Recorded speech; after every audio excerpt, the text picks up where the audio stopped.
goal is to make sure that we, aside from government, we create a platform that will be recognized all over the world as a platform that brings together stakeholders in the electricity market, key players in the market, to see how we can deepen the market and make it more competitive.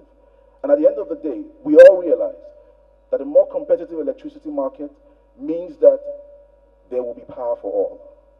Power for all in Nigeria has not been achieved at any time in the history of the country.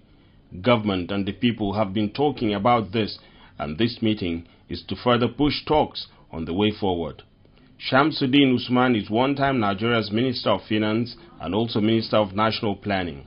He says despite huge funds spent in the power sector, the narrative about the country's electricity problems has not changed.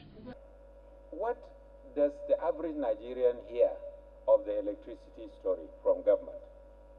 We are still hearing 7,000 megawatts as our capacity, with a target of 10,000 megawatts and maybe 20,000 by 2020, and so on and so forth. We're hearing figures about how many kilometers of transmission lines have been constructed. We've heard recently that the award for the Mambila has been awarded for about $5 billion, and so on and so forth. So we're hearing these huge figures that to the average Nigerian don't even mean anything. Emir of Kano Sanusi Lamido makes keynote address.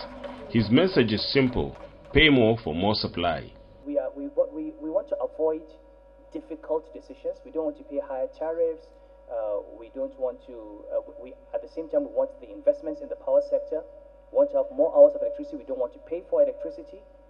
Someone is borrowing to pay, and it is the government. Now, who is the government? Who's going to pay? It is money coming out of the education of our children.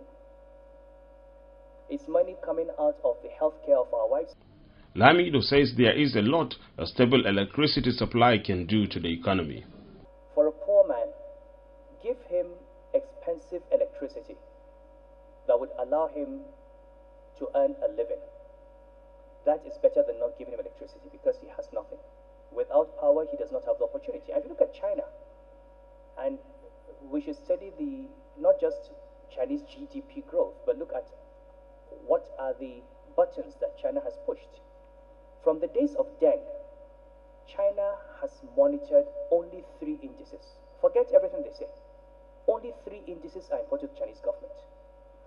How many Chinese are employed? How many Chinese have access to electricity? And how many Chinese have a higher education? Those are the only 3 things that matter to the Chinese Communist Party. Talks about power supply have been on, but improvement has not matched the talks over the years. In Abuja, Hiram Lokadi, Goto News.